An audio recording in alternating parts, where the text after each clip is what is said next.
तो देखिए दोस्तों, जो यूपी होमगार्ड है, ठीक है, उसके यहाँ पे लिंक एक्टिवेट हो चुका है सरकारी रिजल्ट के ऊपर। आपका रिजल्ट जो है वो कभी भी जारी हो सकता है, ऐसी संभावनाएं बताई जा रही हैं।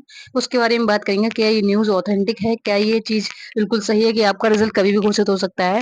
और आपका रिजल्ट जो है वो आपकी जो कट ऑफ है वो उस मतलब कितना उछाल आ सकता है। और जिन बच्चों ने भी तैयारी नहीं करी है, अगर इस समय वो रनिंग नहीं कर रहे हैं तो वो रनिंग से बाहर हो सकते हैं। ठीक है, 60,244 आपको याद होगी। इसमें बहुत सारे बच्चे बाहर हुए थे, माइक्रो सेकंड से बाहर हुए थे। तो उनकी गलती यही थी कि उन्होंने टाइम से रनिंग नहीं करी। ठीक है, इस वजह से वो यहाँ पे बाहर हुआ और इसका पछतावा उनको ज़िंदगी भर रहता होगा। तो इसके लिए क्या है कि आपको यहाँ पे चीज़ें को देखते हुए, मतलब जिस तरीके से जो समय चल रहा है, ठीक है, जिस हिसाब से आपको अपडेट्स चल रही हैं, ठीक है, उसके हिसाब से आपको चलना पड़ेगा। आपको अपनी तैयारी उसी हिसाब से रखनी पड़ेगी। इससे आप क्या होंगे, इस रेस में सबसे आगे होंगे। ठीक है? तो सबसे पहले मैं बता दूं, जो सरकारी रिजल्ट है, ठीक है, वो सरकारी रिजल्ट एक ऐसा रिजल्ट है जिसमें क्या होता है, कोई भी रिजल्ट आने से पहले वो अपना उसका एक फॉर्मेट बना करके कि लिंक एक्टिवेट सून करके डाल देते हैं कि जैसे ही इसका रिजल्ट आएगा, जिसका रिजल्ट आने वाला होता है उसको लगा देते हैं। ठीक है, तो इसमें कोई ऑथेंटिक तो नहीं है, पर ये तभी लगाता है जब रिजल्ट आने वाला होता है। तो संभवतः हो सकता है कि आपका रिजल्ट आ जाए, पर इसके चांसेस थोड़े कम है। ठीक है, बाकी मैं आपको बता रही हूँ कि रिजल्ट जो है वो सबसे ज्यादा संभावना जो है वो अगस्त में आने की है। ठीक है, आपको जो 7 अगस्त तक आपका डीपीएससी चल रहा है यूपी होमगार्ड का, उसके बाद आपका 7 अगस्त के बाद 10 अगस्त के बीच कभी भी कभी आपका रिजल्ट देखना आपको दिख जाएगा 100%। ठीक है, क्योंकि 2 महीने इसमें टाइम लेते हैं, तो 2 महीने का टाइम ये लेंगे ही लेंगे रिजल्ट बनाने की। रिजल्ट बनाने में क्या होता है कि बहुत सारे बच्चे होते हैं, तो उनको यहाँ पे डाटा तैयार करने में, ओएमआर वगैरह चेक करने में बहुत काफी समय लगता है। ठीक है, तो इस वजह से मैं आपको बता रही हूँ। बाकी मैं ये चीज बोल रही हूँ कि जिन भी बच्चों ने तैयारी नहीं कर रही है, अपनी रनिंग शुरू नहीं करी है, जिनको लग रहा है कि हमारा कट ऑफ में नंबर आ सकता है, फिर भी अभी नहीं दौड़ रहे हैं, तो प्लीज जाकर के अपनी रनिंग कर लो, क्योंकि रनिंग इसमें बहुत आसान नहीं है। ठीक है, चाहे आप लड़कियों की तरफ से देखो, चाहे बॉयज की तरफ से देखो, रनिंग अच्छी खासी है। बॉयज की 4.8 किलोमीटर है और गर्ल्स की 2.4 किलोमीटर है। तो ये अपने आप में लॉन्ग रनिंग होती है और इसके लिए स्टेमिना वगैरह काफी ज्यादा जो है मायने रखता है। और ये स्टेमिना एकदम से तो तैयार होगा नहीं आपका, जो है वो यहाँ पे आप धीरे धीरे स्लो रनिंग करेंगे। ठीक है, उस पर ज्यादा फोकस करेंगे, डाइट वगैरह अच्छे से लेंगे, अच्छे शूज वगैरह का यूज करेंगे, मेंटेन रखेंगे, डिसिप्लिन के साथ में रनिंग करेंगे, तभी आप रनिंग को यहाँ पे क्लियर कर पाएंगे। ठीक है, बाकी आपको इस चीज पे फोकस करना है कि आपको ये चीज बोली जा रही है, मतलब ये चीज आपको इसमें ध्यान रखना है। बहुत सारे बच्चे इस चीजों को लेकर के जो है वो धोखे में रहे और वो 60,240 में बाहर हुए, पर आपसे ये गलती ना हो, तो इसके लिए आपको यहाँ पे बहुत ज्यादा ध्यान रखना पड़ेगा।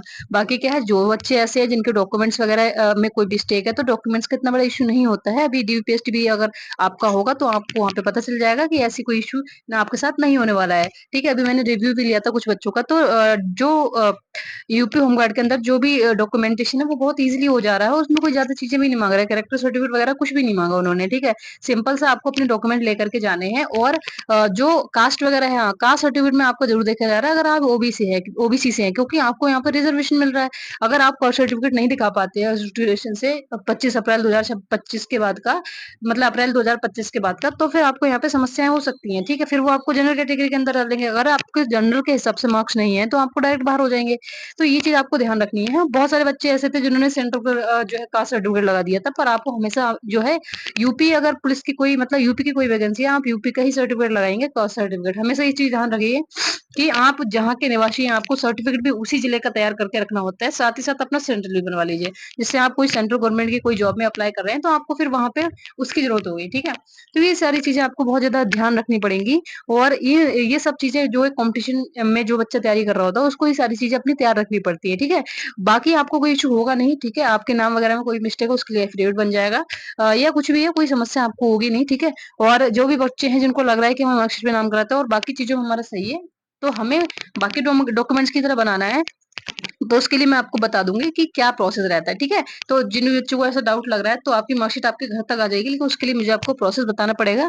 आप मुझे पर्सनली मैसेज कर सकते हैं, कमेंट सेक्शन के अंदर कमेंट कर दीजिएगा, मैं आपको बता दूंगी। ठीक है, अभी मैं यहाँ पे आपको एक्सपेक्टेड कट ऑफ बता रही हूँ कि जिन बच्चों के इसके बीच में है, तो जाकर के बिल्कुल अंधाधुंध रनिंग कर लो। ठीक है, और लड़कियों की बताऊंगी। साथ ही साथ ये वो कट ऑफ है जब आपकी जो नॉर्मलाइजेशन है वो ठीक ठाक हुआ होगा। अगर नॉर्मलाइजेशन हाई जाता है तो मैं पहले ही बता रही हूँ, कट ऑफ आपकी 200 250 के आसपास, सॉरी 250 के आसपास आपको देखने को मिल सकती है। ठीक है, तो देखिए जो जितने भी मेल कैंडिडेट्स हैं, ठीक है, अगर वो अनरिजर्व से हैं, जनरल से हैं, तो 238 से 240 आपके यहाँ पे नंबर पे कट ऑफ लग सकती है।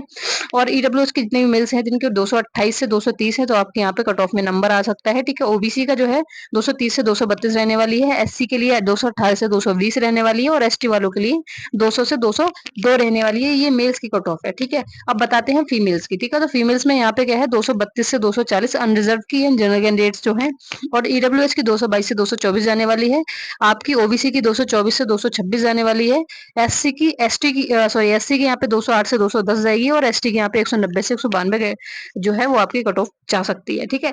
तो ये एक्सपेक्टेड कट ऑफ है, बाकी ये नॉर्मेशन बहुत ओके ओके होता है तो है, और नॉर्मेशन हाई होता है तो आपकी कट ऑफ भी यहाँ पे हाई जा सकती है, इसमें कोई दो राय नहीं है, ठीक है। बाकी जितने भी लोग अच्छे से तैयारी कर रहे हैं तो प्लीज अपनी अच्छे से तैयारी करते रहो। होमगार्ड की रनिंग वगैरह में आपको कोई इशू आ रहा हो तो आप मुझे मैसेज कर सकते हो। बाकी डीबीपीएससी आप कोई भी छोड़िए मत, स्किप मत कीजिए, मेरे हिसाब से तो यही मानना है, क्योंकि जो नौकरी है बहुत मुश्किल से मिलती है, और पहले जो भी नौकरी आपको मिल रही है आप उसको ले लीजिए, उसके बाद देखिए अगली वैकेंसीज के बारे में, ठीक है। और उसके बहुत सारे प्रोसेस होते हैं, मान लीजिए आपका 2 वैकेंसीज में हो जाता है तो उसके लिए अलग से प्रोसीजर है, फिर आप आगे का प्रोसेस अपना सकते हैं। फिलहाल के लिए आपको ये करना है कि आपको अपनी नौकरी पे, आपको डीपीएससी फोकस करना है, अपनी रनिंग पे फोकस करना है, आगे का आगे से देखी जाएगी, ठीक है। बाकी जो भी इशू आ रहा है तो प्लीज आप सॉर्ट आउट कर सकते हैं, मुझे कमेंट करेंगे तो मैं आपको बता दूंगी। बाकी मिलते हैं नेक्स्ट वीडियो में किसी और टॉपिक के साथ। और प्लीज हाँ, अगर आपको चैनल अच्छा लग रहा है तो प्लीज सब्सक्राइब जरूर कर लीजिएगा, वीडियो को लाइक कीजिएगा, शेयर कीजिएगा। मिलते हैं नेक्स्ट वीडियो में, तब तक के लिए जय हिंद, बाय बाय।